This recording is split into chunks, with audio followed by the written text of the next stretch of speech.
A man at the pinnacle of his success, living in a glass penthouse overlooking Central Park, makes a choice. He chooses a life of fleeting passion over unwavering loyalty. He chooses a new glittering prize over the woman carrying his unborn child. He casts her out with nothing but the clothes on her back, believing she is a footnote in his grand story. But he never thought to ask about her past, about the secrets locked away in her bloodline. He was a self-made millionaire, but she was about to become something else entirely, an heiress to a fortune so vast it could buy and sell his entire world 10 times over. This is the story of how the deepest betrayal ignited the greatest comeback, proving that karma isn't a myth. It's a reckoning. The air in the penthouse on the 78th floor of 157 was always sterile recycled and faintly scented with the white gardenia diffusers Jonathan Sterling insisted upon.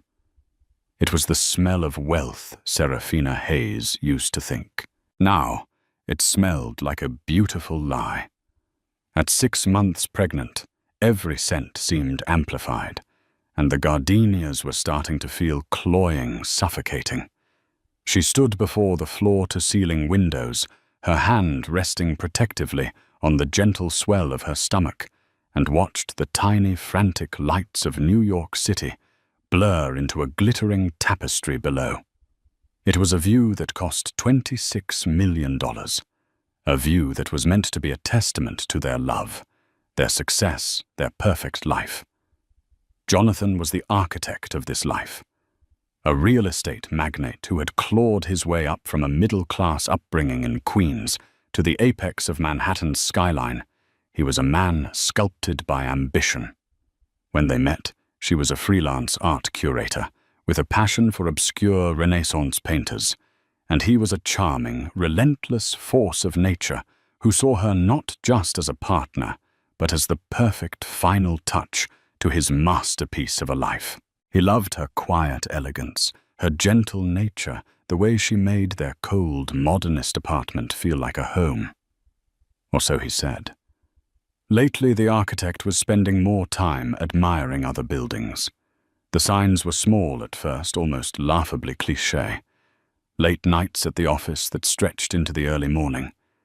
The scent of an unfamiliar perfume. Something sharp and musky, like Chanel Coco Noir, clinging to the lapel of his Brioni suit. The way he angled his phone away from her, a sudden sharp movement that felt as violent as a slap. When she gently questioned him, he'd mastered the art of loving gaslighting.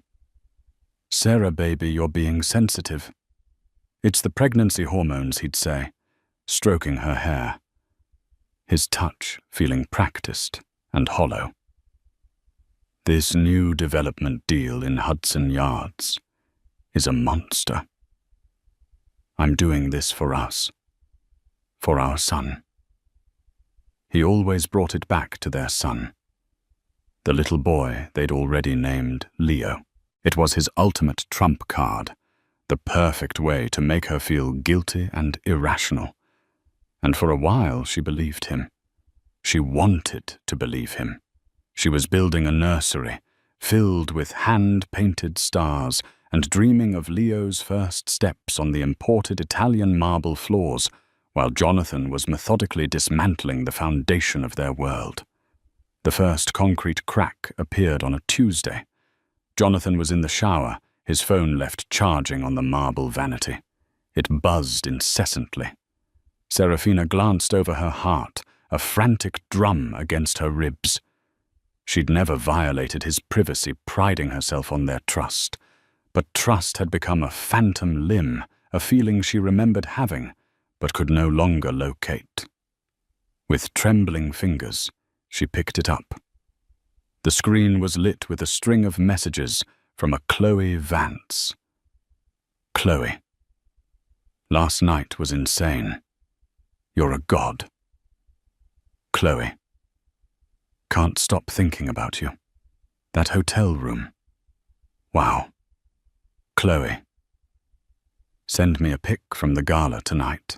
Need to see my handsome man all dressed up. Chloe. Don't forget about the deposit for the new condo. The one with the view I wanted.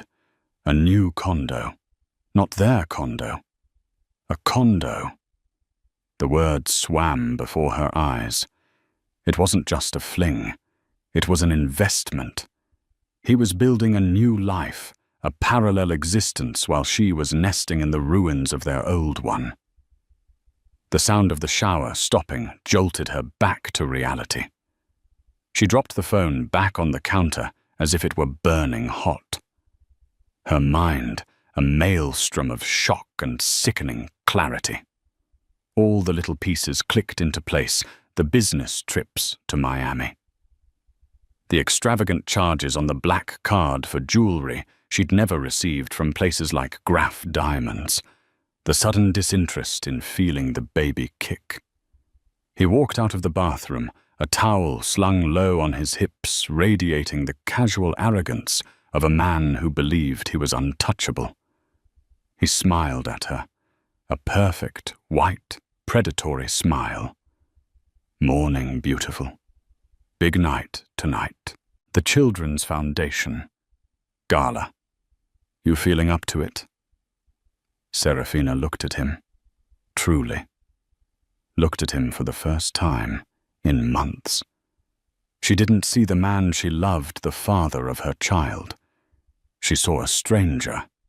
A well-dressed, handsome stranger with a heart of ice and a talent for betrayal. The gardenia scent was overwhelming now, and she felt a wave of nausea. I'm not feeling well, she managed her voice, a fragile whisper. His smile didn't falter, but his eyes hardened almost imperceptibly. A shame. It's important for us to present a united front. My biggest investors will be there. You know how this works, Sarah. It's all about image. He walked to his closet, a vast walk-in affair that looked more like a luxury boutique, where the navy Roland Mouret gown. It's elegant, and it hides the bump well enough. He didn't want to celebrate their coming child. He wanted to hide it, to hide her. In that moment, Serafina understood. She wasn't a partner anymore. She was a prop. And tonight at a gala meant to raise money for vulnerable children. Her own child's father was going to stand on a stage and sell the world a beautiful, perfect lie. A lie she was no longer willing to live inside. The gilded cage had never felt smaller, its bars never colder. She knew with a terrifying certainty that settled deep in her bones that their life as she knew it was already over. The only question was how brutally he was going to tear it all down. The hours leading up to the gala were a silent, agonizing ballet of pretense. Serafina moved through their cavernous apartment like a ghost, the unspoken truth hanging in the air between them, thick and heavy as velvet curtains. She put on the navy gown. It was a beautiful dress, a relic from a time when she believed his gifts were tokens of love, not expensive gags. The dark silk clung to her changing body, a constant reminder of the life growing inside her, a life now tethered to a lie. She watched herself in the mirror, a stranger with haunted eyes and a pale, drawn face. Jonathan was oblivious, or perhaps he simply didn't care. He was a whirlwind of self-importance, adjusting his custom-made Tom Ford tuxedo, fixing the diamond cufflinks that had been a gift from a Saudi investor, and barking orders at his assistant over the phone. He was a man performing on the grand stage of his own ego, and she was merely a background player. "The car is downstairs," he announced, striding into the bedroom. He paused, his eyes sweeping over her. "Good. You look perfect." Composed. It wasn't a compliment on her beauty, but on her ability to contain her burgeoning form, to maintain the facade. The ride downtown to Cipriani Wall Street was suffocatingly silent. Serafina stared out the window of the chauffeured Maybach, the city lights that once thrilled her, now seeming cold and indifferent. She could feel his impatience radiating from the other side of the plush leather seat. He wanted her to be the smiling, adoring wife. He needed her to play her part. The moment they stepped out of the car, the performance began. Flashes from paparazzi cameras exploded in their faces. Jonathan's hand went to the small of her back, a possessive proprietary gesture for the cameras. He smiled, waved, and guided her down the red carpet, a king in his court. Inside the grand hall was a sea of jewels, champagne, and calculated power.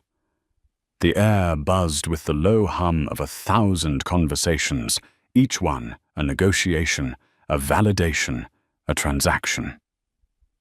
Jonathan Darling. A woman with a surgically tightened face and a necklace of emeralds that could fund a small country, air-kissed them both. And Serafina. You're glowing. Pregnancy suits you. Serafina forced a smile that felt like cracking porcelain. Thank you, Eleanor. For the first hour, she played her role flawlessly. She smiled, she nodded, she made small talk about art and summering in the Hamptons. She felt 1,000,000 miles away, an observer in her own life. Jonathan, meanwhile, was in his element, shaking hands, clapping backs, his laughter booming across the room. He was the center of this universe. And then she saw her. Across the ballroom, standing near the silent auction display, was a woman who could not have been more different from Serafina. She was sharp angles where Serafina was soft curves. Her dress was a daring slash of crimson silk, her lipstick a matching predatory red. She had raven black hair, cut in a severe modern bob.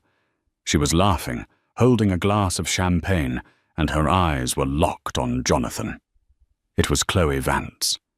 She looked exactly like the kind of woman who would type the words, "You're a god," as if pulled by an invisible string.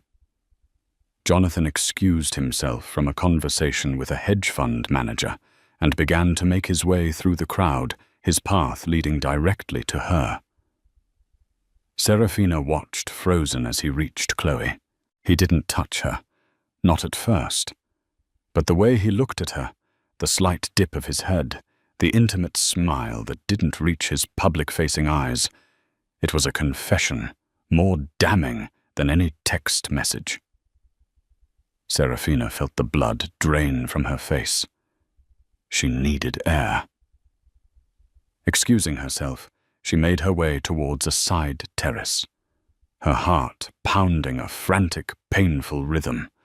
She pushed open the heavy glass doors and stepped into the cool night air, the sounds of the city a distant roar below.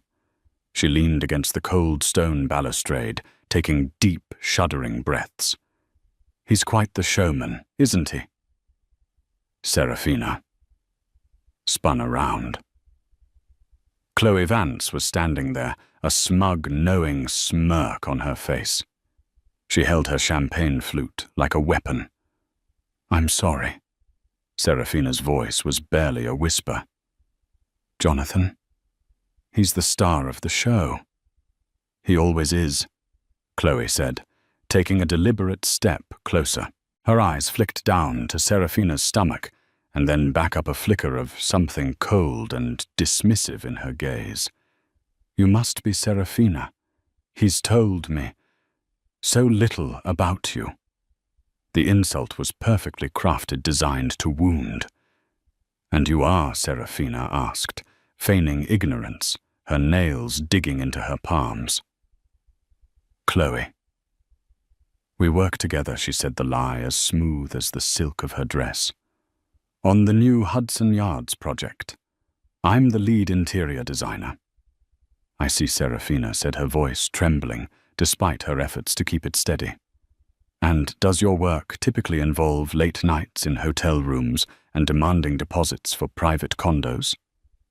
Chloe's smirk widened. The pretense was over. Oh, honey, you saw the texts. I was hoping you would. It makes this so much easier. She took a sip of her champagne. You see, you're the past. You're the before picture. You're the starter wife he needed to look stable while he was building his empire. But he's built it now, and he needs a woman who fits not this. She gestured vaguely at Serafina's pregnant form. He needs a powerhouse, not a homemaker. Each word was a poisoned dart. Serafina felt the tears welling hot and shameful. Before she could respond, the terrace doors opened again. It was Jonathan. His face, which had been so jovial moments before, was now a mask of cold fury. He had seen them together. Chloe, go inside, he commanded, his voice low and dangerous. Chloe shot Serafina a triumphant look and sauntered back into the ballroom.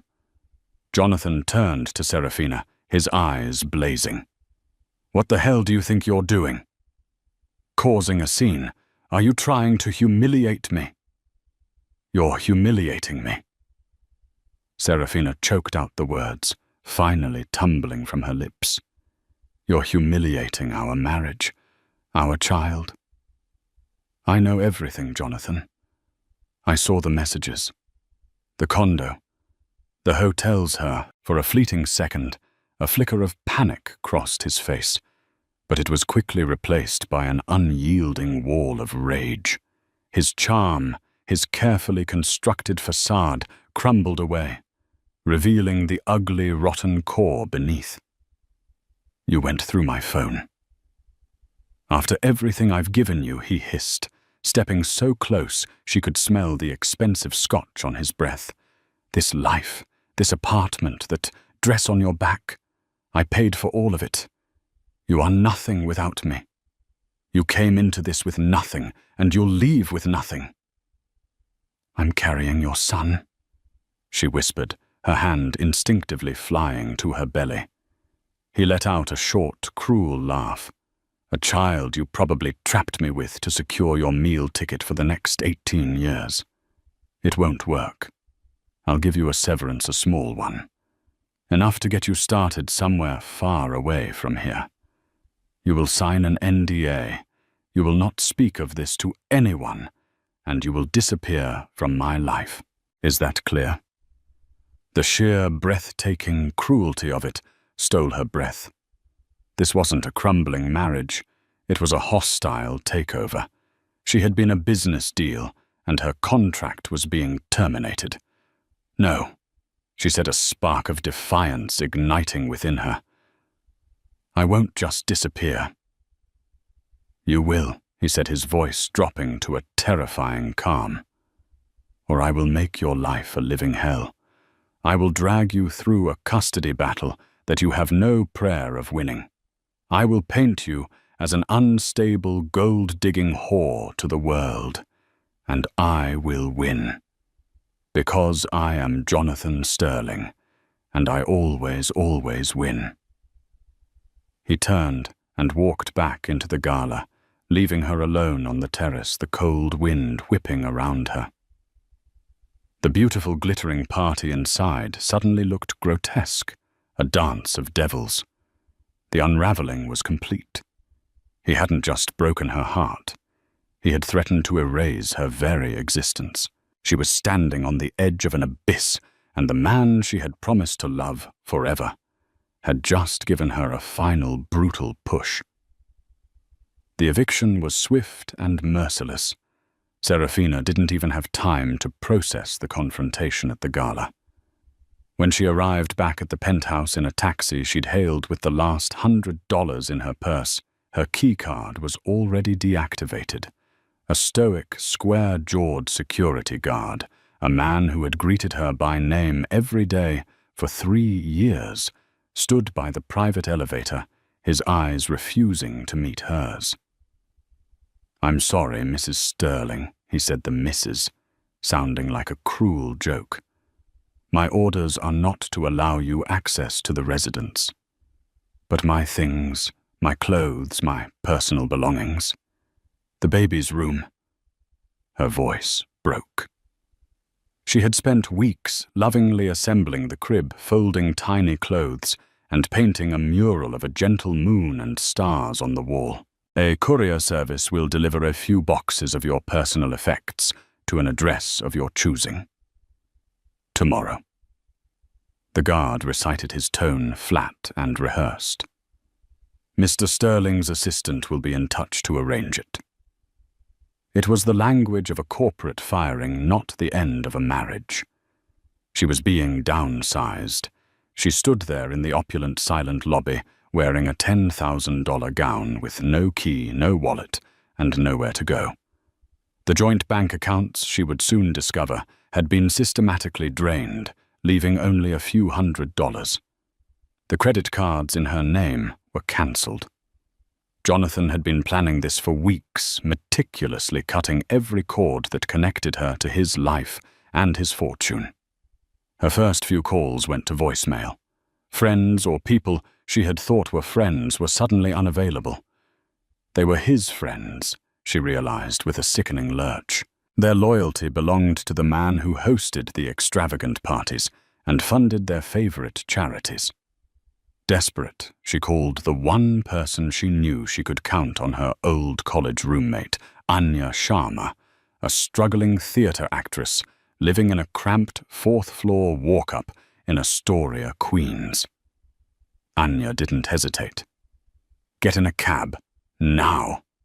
I'll pay for it when you get here." The journey from the heart of Manhattan's Billionaire's Row to the working-class streets of Queens felt like a descent into another world. The glittering towers gave way to brick apartment buildings and bustling bodegas. It was a world Serafina had left behind, a world Jonathan had taught her to look down upon. Anya's apartment was tiny, cluttered with scripts and playbills, and smelled of incense and garlic. But it was warm. When Anya opened the door and saw Serafina standing there, lost and broken in her designer gown, she wrapped her in a fierce hug. For the first time all night, Serafina allowed herself to break sobbing into her friend's shoulder until she had no tears left. The weeks that followed blurred into a grim montage of survival. The promised boxes arrived, containing only her old clothes from before she met Jonathan, a few sentimental trinkets, and a brutally impersonal check for $10,000. The accompanying letter from his lawyer called it a final, generous, non-negotiable settlement. There was nothing from the nursery. No ultrasound pictures, no baby books, no hand-knitted blanket her own mother had made before she passed away. It was a calculated act of cruelty, meant to sever her from their shared past and their child's future. That $10,000 had to last. Serafina found a small, dreary basement apartment in a less than desirable part of Brooklyn. It was damp, the single window looked out onto a concrete wall, and the sound of the upstairs neighbors' arguments was a constant soundtrack. But it was hers. She bought a second-hand mattress, a hot plate, and a few pieces of mismatched furniture. Her days were spent navigating the labyrinthine bureaucracy of social services, applying for Medicaid, and trying to find freelance work. No one wanted to hire a heavily pregnant art curator with no recent references. Her world had shrunk from the sweeping vistas of Central Park to the 4 damp walls of a subterranean room. The shame was a physical weight. One afternoon, while waiting in line at a food pantry, she saw a glossy magazine at the checkout stand. On the cover was Jonathan and Chloe beaming.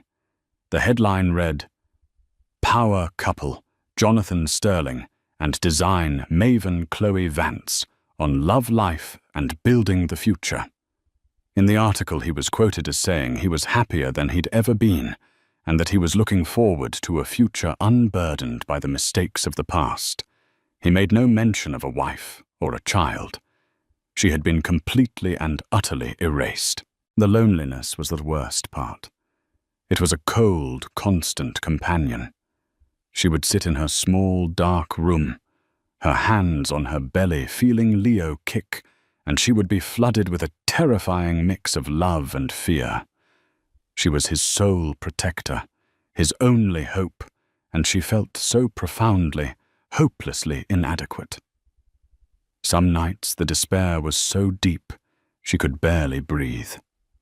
She would curl up on her lumpy mattress, the sirens wailing outside, and wonder how she was going to survive, how she could possibly bring a child into this bleak, unforgiving world. Winter came blanketing the city in a sheet of unforgiving ice. The heating in her apartment was temperamental at best. She spent her days wrapped in a threadbare blanket, nursing a single cup of tea to warm her hands. Her savings were dwindling at an alarming rate.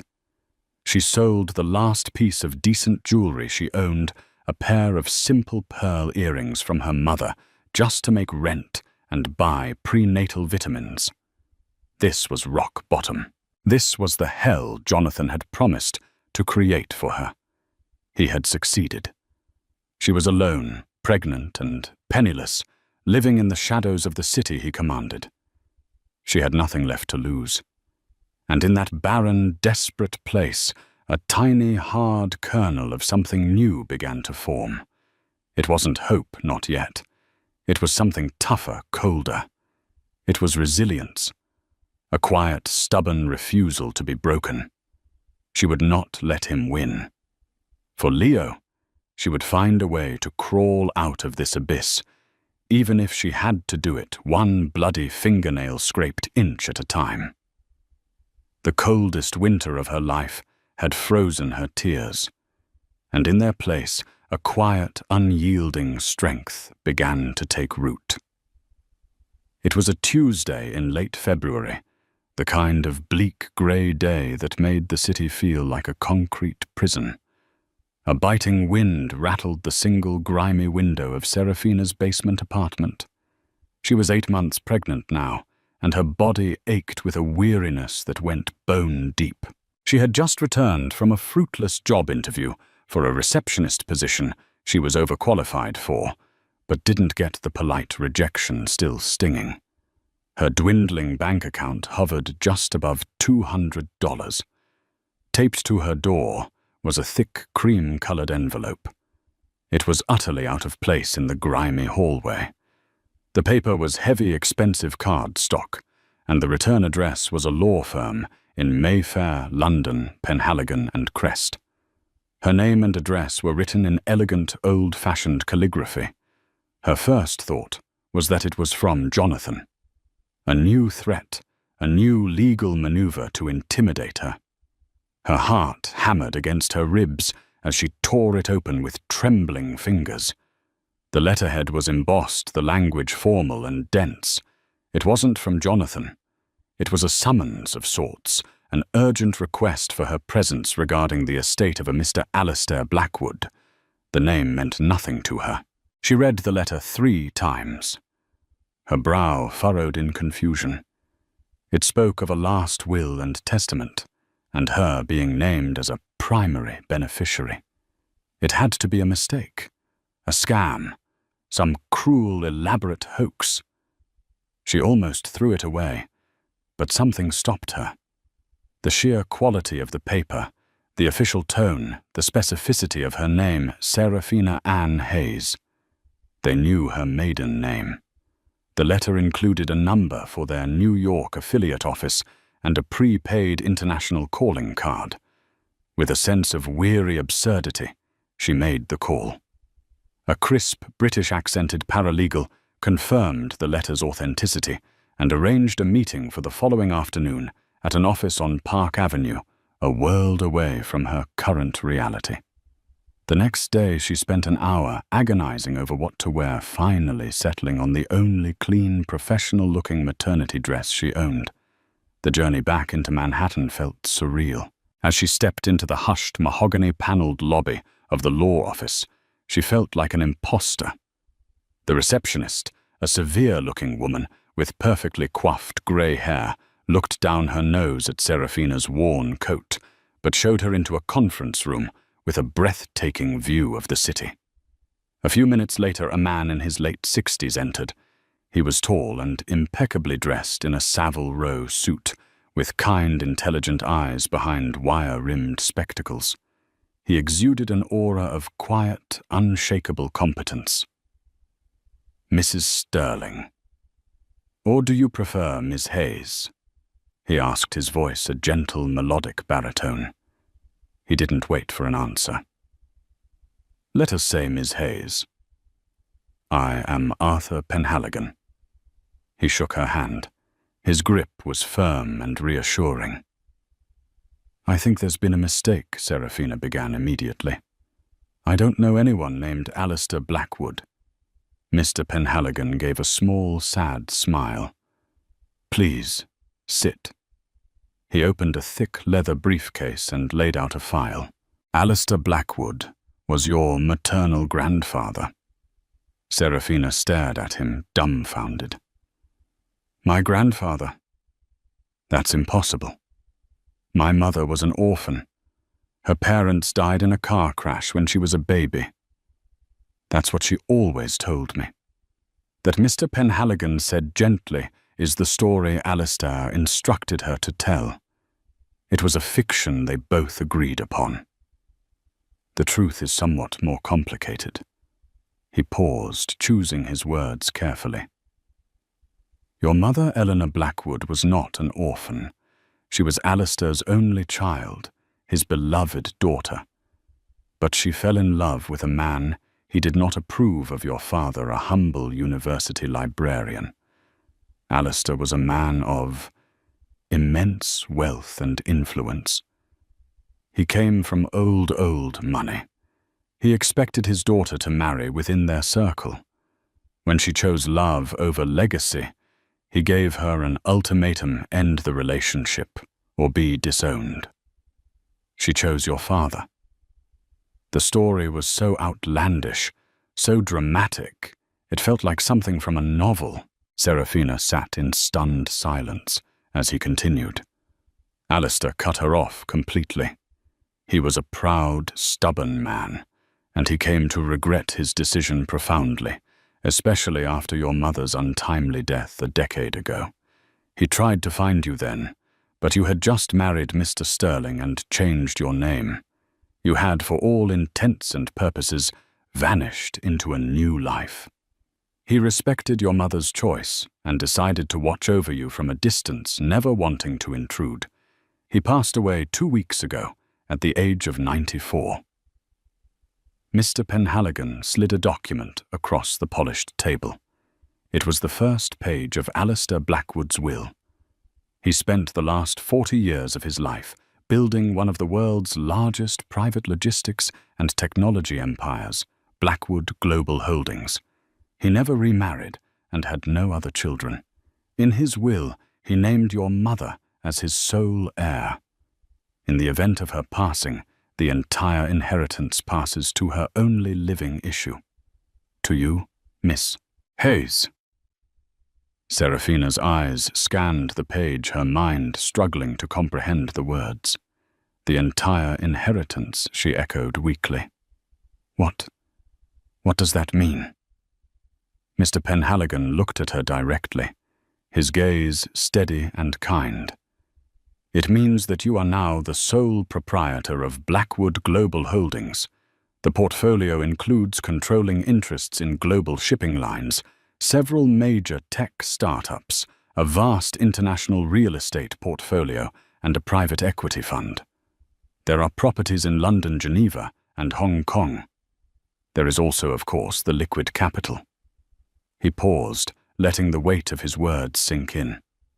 "Ms. Hayes, I know this is a shock. To be precise, after probate, your net worth will be in the vicinity of $27 billion. The number didn't register. It was an abstraction, a string of zeros, with no connection to her reality of counting loose change for bus fare. 27 billion. Jonathan's entire net worth, the fortune he had built his identity on, was estimated at around 200 million. It was a rounding error in the Blackwood estate. She began to laugh. It wasn't a happy sound. It was the hysterical, unhinged laughter of a mind pushed beyond its limits. She laughed until tears streamed down her face. Tears of shock, of grief for the family she never knew, and of a wild, unbelievable irony that was almost too cruel to be real. Mr. Penhaligon waited patiently until her laughter subsided into shaky breaths. "I understand this is overwhelming," he said softly. Mr. Blackwood foresaw this. He left very specific instructions. "My firm's purpose is to guide you, to protect you, and to help you assume control of your legacy. Our first order of business is your immediate security and well-being. A secure residence has been arranged. A team is on standby to handle any and all of your current difficulties." His eyes held a flicker of something else, a deep professional disdain. "We ran a thorough background check, of course. We are well aware of your situation with Mr. Sterling." Serafina looked down at her swollen belly, at the life that Jonathan had dismissed and discarded. She thought of the damp basement, the food pantry lines, the crushing despair. And then she looked out of the window at the city skyline, at the towers of glass and steel, where men like Jonathan Sterling played God. He had cast her into the dirt, believing she was nothing. He had no idea she was the heir to a kingdom that made his look like a child's sandcastle. The faint knock of fate had not just opened a door.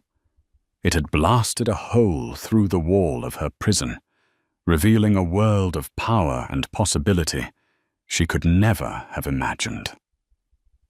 The shock was beginning to fade, replaced by a cold, clear, and galvanizing thought. This wasn't just a lifeline. It was a weapon, and she was going to learn how to wield it. The transformation was as swift as it was absolute. Within hours of leaving Arthur Penhaligon's office, Serafina's old life ceased to exist. A black, bulletproof Cadillac Escalade whisked her away from the world of walk-ups and subway grates. Her new home was the entire top floor of a discreet, ultra-secure residential tower in Tribeca, a paparazzi-proof building with a private elevator and a dedicated security team. The apartment was a sprawling expanse of understated luxury, with warm woods, soft fabrics, and breathtaking 360-degree views of the Hudson River and the city. It was opulent, but unlike Jonathan's cold penthouse, it felt like a sanctuary. On a table in the living room was a small framed photograph of a beautiful smiling young woman with Serafina's eyes.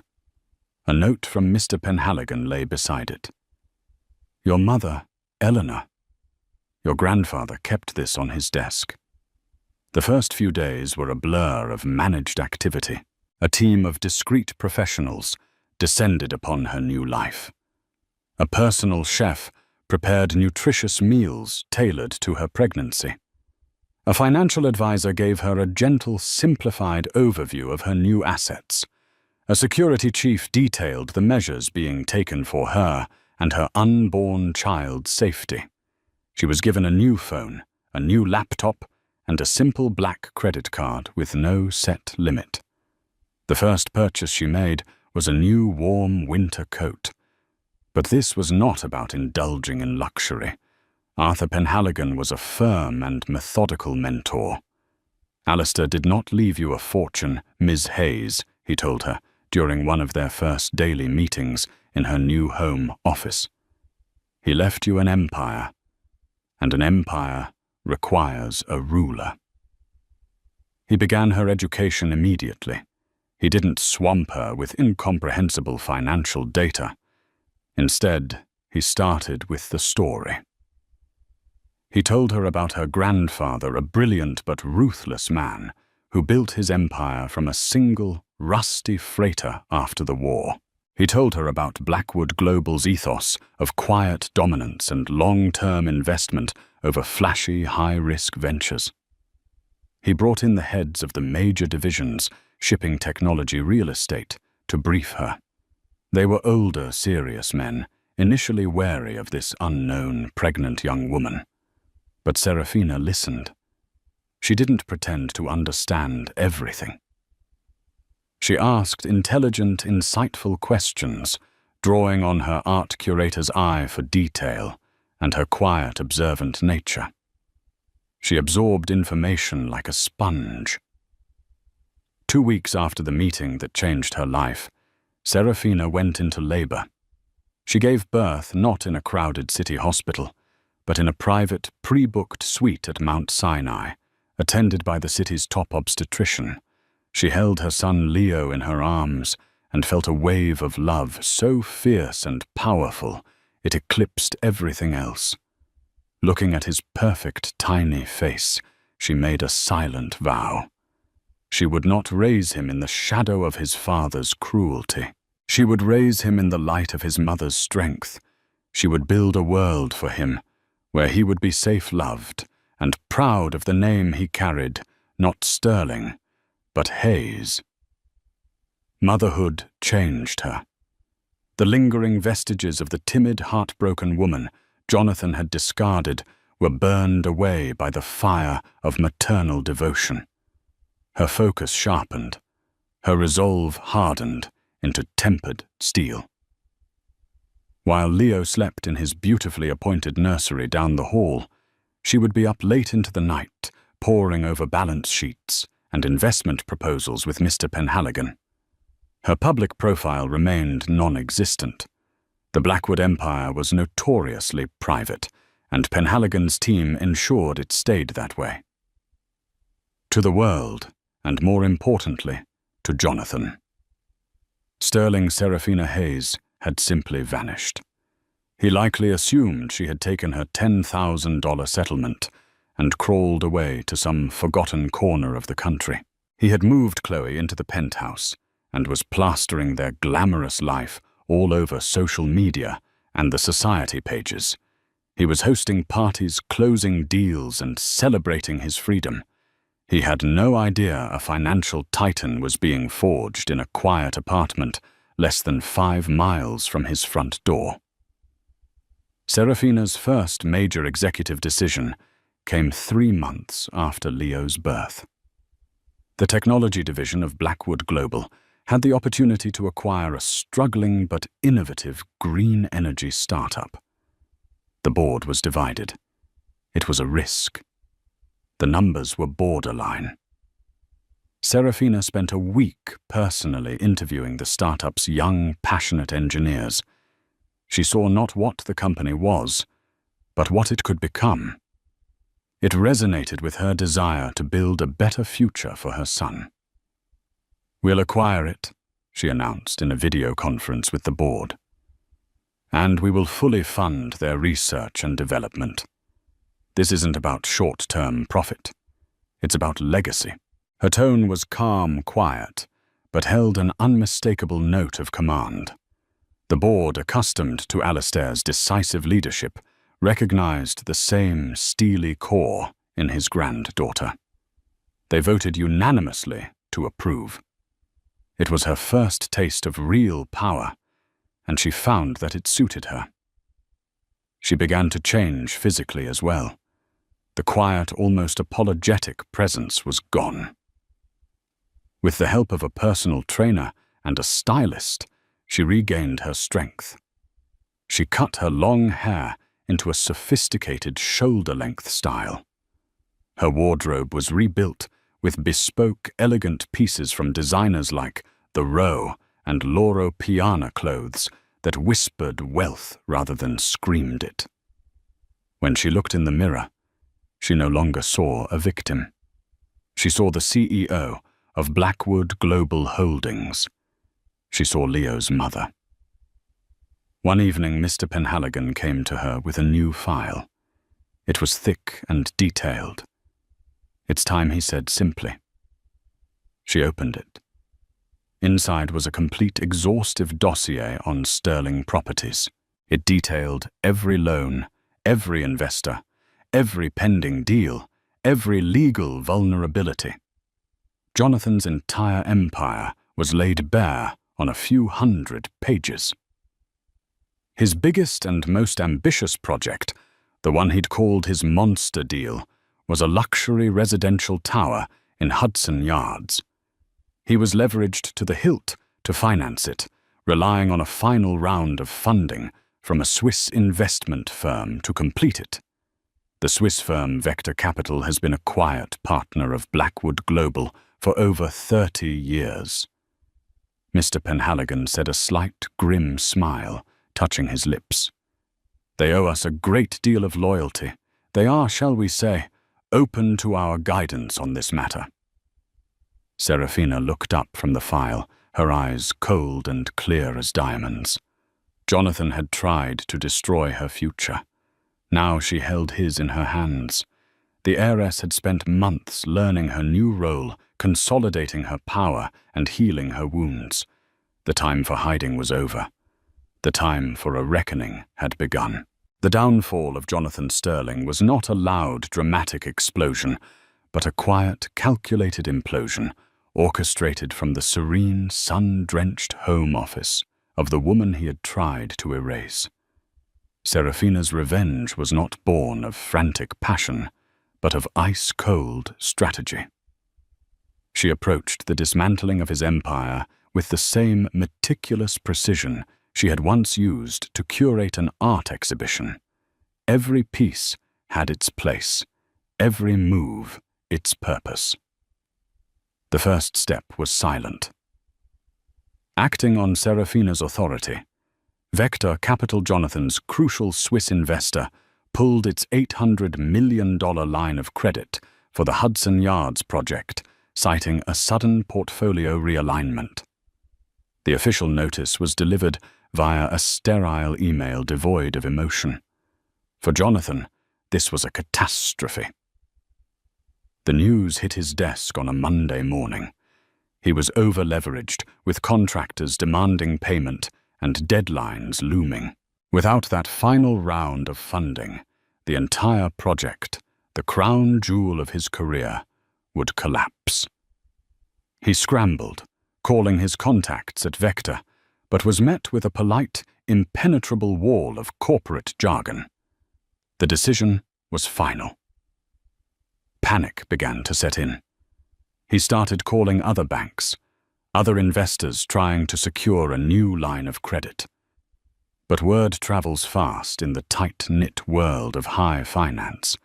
The sudden pullout by a conservative firm like Vector was a massive red flag. No one wanted to touch a project that was suddenly radioactive. Every door he knocked on was politely but firmly shut in his face. The second move came a week later.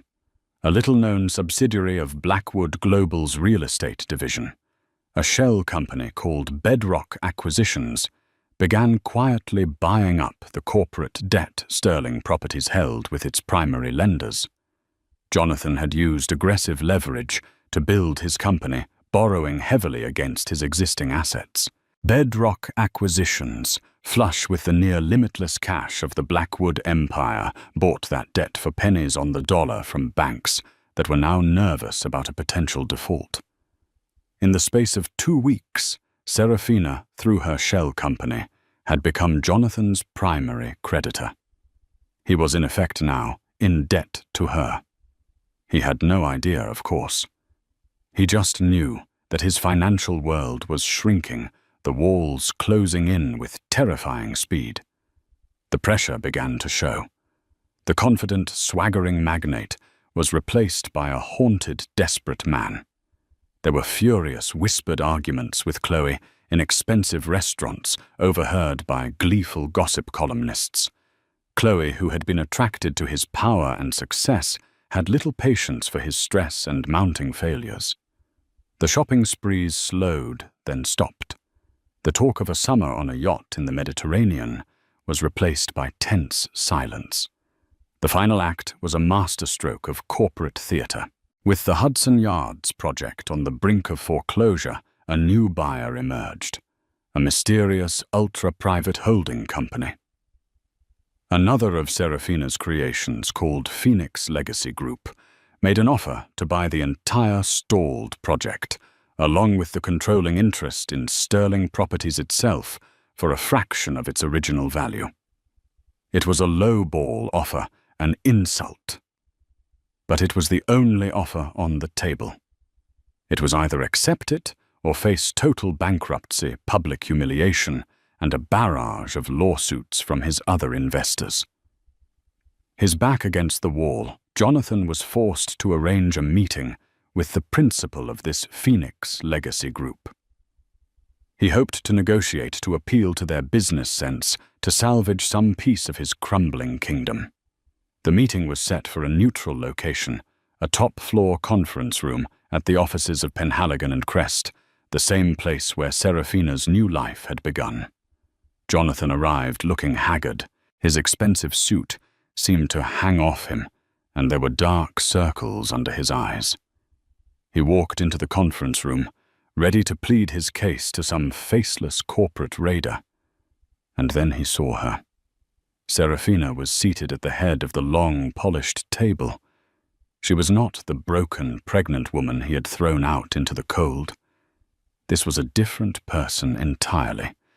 She wore a cream-colored silk blouse and a sharply tailored black suit that spoke of quiet, immense power. Her hair was sleek, her expression calm and unreadable. At her side, looking on with quiet approval, was Arthur Penhaligon. The color drained from Jonathan's face. He stopped dead in the doorway, his mouth agape, a litany of confused emotions. Shock, disbelief, dawning horror playing across his features.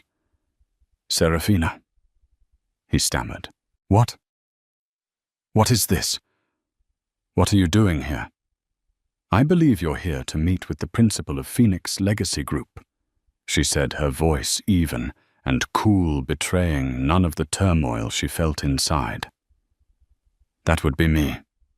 Please have a seat, Jonathan. We have a lot to discuss." He stumbled into a chair, his eyes darting around the room as if searching for an escape. "This is a joke. This is impossible.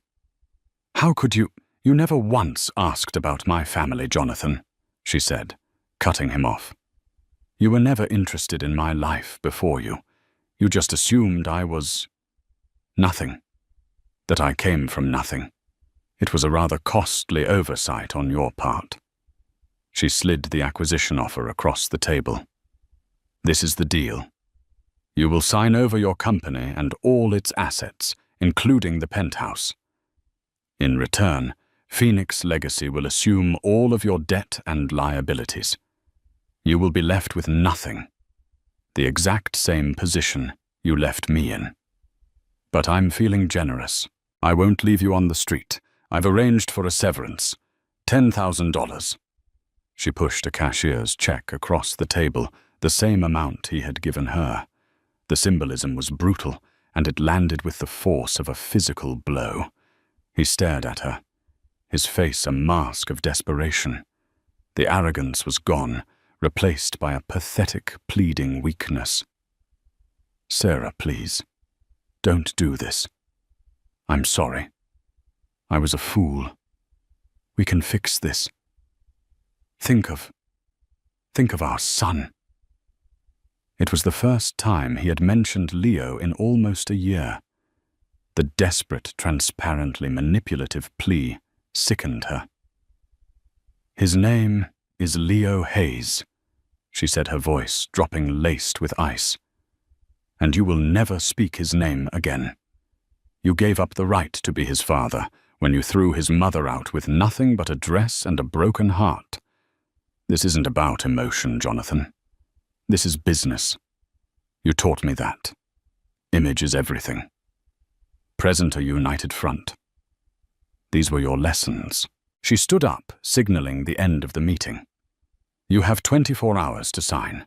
If you refuse, we will call in your debt. And I will personally see to it that you are so buried in litigation, you'll never see the light of day again. Arthur will show you out." Jonathan was left sputtering, a broken man in a room that symbolized his complete and utter defeat. As Serafina walked out, she didn't feel a rush of triumphant joy. She felt a quiet, solemn sense of closure. She had not destroyed him out of hatred. She had done it to protect her son's future and to reclaim her own narrative. The architect of her pain was now trapped in the ruins of his own making, while she, the woman he had deemed worthless, was the architect of it all. Karma had been delivered not by fate, but by her own hand. In the weeks following the hostile takeover, the last vestiges of Jonathan Sterling's world were swept away. The news of his spectacular fall from grace ripped through the city's financial and social circles. The media, which had once celebrated his genius, now feasted on his demise, painting him as a cautionary tale of hubris and greed. His photo was no longer on the cover of Forbes, but splashed across the pages of the New York Post, showing him looking disheveled and gaunt, leaving his lawyer's office. Chloe Vance, true to her nature, abandoned the sinking ship the moment the money dried up. She was gone from the penthouse before the ink was even dry on the acquisition papers, taking with her a small fortune in jewelry and designer clothes. Her parting shot was a scathing anonymous interview with a gossip blog detailing Jonathan's failures and branding him toxic. He lost his mistress, his reputation, and his status in one fell swoop. The beautiful life he had killed his marriage for had proven to be nothing more than a mirage. Serafina never moved back into the 157 penthouse. The place held too many ghosts. Instead, she had the entire apartment professionally cleared out and donated the contents to a charity that helped furnish homes for domestic abuse survivors. The apartment itself became a corporate asset of Phoenix Legacy Group. She had no desire to live in the monument to her past pain. Her home was the warm, light-filled sanctuary in Tribeca, with Leo's happy gurgles echoing through the halls. One afternoon, a month after the takeover, she received a call from Anya. "You won't believe who's working at the coffee shop down the street from my apartment," she said, "making lattes and trying very hard to be invisible." It was Jonathan. Stripped of his assets and reputation, with legal fees mounting, he had been forced to take a menial job to survive. The king of Manhattan real estate was now serving cappuccinos in Queens. A part of her, a small wounded part from long ago, might have felt a grim satisfaction at this news. But the Serafina of today felt only a distant pity. His fate was no longer her concern. Her world was infinitely larger now. She poured her energy not into reveling in his downfall, but into building her own legacy. She proved to be a natural leader, possessing her grandfather's sharp instincts, but tempered with an empathy he had lacked. She championed the green energy startup, which was now flourishing under her investment. She established the Eleanor Hayes Foundation, a major philanthropic organization dedicated to supporting single mothers and providing arts education in underprivileged communities. She was becoming known not as some mysterious heiress, but as a shrewd, compassionate, and visionary business leader. Her days were full. Mornings were for Leo Giggle's story time and trips to the park with a discreet security detail keeping watch. Afternoons were for running a multi-billion-dollar global empire. She found a balance between motherhood and the boardroom that felt natural and empowering. She was surrounded by a small, loyal team, with Arthur Penhaligon as her trusted consigliere, and Anya, whom she'd hired to run the arts division of her foundation, as her steadfast friend. One crisp autumn evening, about a year after her life had been irrevocably changed, she was leaving her office late. As she stepped towards her waiting car, a figure emerged from the shadows. It was Jonathan. He looked terrible, thin, poorly dressed, his face etched with desperation. "Sarah, please," he began, his voice raspy. "Just talk to me for a minute." Her security detail moved forward, but she held up a hand, stopping them. She looked at this man who had been the center of her universe, who had caused her unimaginable pain, and she felt nothing. The anger was gone. The hurt was a distant scar. "There's nothing to talk about, Jonathan," she said, her voice calm and firm. "I'm sorry," he pleaded, tears welling in his eyes. "I know I don't deserve it, but I'm asking for your forgiveness, for another chance, not for me, but to know my son." Serafina looked at him, and for the first time saw him for what he truly was. A small man, made weak by his own greed and ego. "Forgiveness isn't mine to give, Jonathan. That's something you'll have to find for yourself," she said, her voice softening slightly, not with affection, but with finality. "But Leo, he has a good life. He is happy and safe and loved, and he will be raised to be a kind, strong, and honorable man. He will be everything you were not. That is my priority. And you are not and will never be a part of that. Goodbye." She got into the car without a backward glance and drove away, leaving him standing on the pavement under the harsh city lights. She wasn't looking back at the wreckage of her past. She was driving toward her future. Her story wasn't a fairy tale of a woman saved by a sudden fortune. It was the story of a woman who was handed a tool and through her own intelligence, resilience, and strength of character used it to save herself. The money had been the catalyst, but the power had been inside her all along. As the car sped through the glittering streets of Manhattan, she smiled. She was not Jonathan Sterling's discarded wife or Alistair Blackwood's surprise heiress. She was Serafina Hayes, and she was just getting started. This was a story of ultimate betrayal, but more importantly of ultimate resilience. Serafina's journey shows us that sometimes hitting rock bottom is the very thing that allows us to build a foundation for a stronger future. Her karma wasn't a passive twist of fate that fell from the sky. It was a path she carved herself using the resources she was given to right a terrible wrong and build a legacy of strength for her son. It reminds us that our true worth is never defined by who we are with or what we have, but by the strength we find within ourselves when everything is taken away. What did you think of Serafina's epic comeback? Was her revenge justified, or did she go too far? Let us know your thoughts in the comments below. If you were moved by this story of justice and empowerment, please hit that like button, share it with someone who needs to hear it, and don't forget to subscribe to our channel for more unforgettable stories of karma and triumph. Thank you for listening.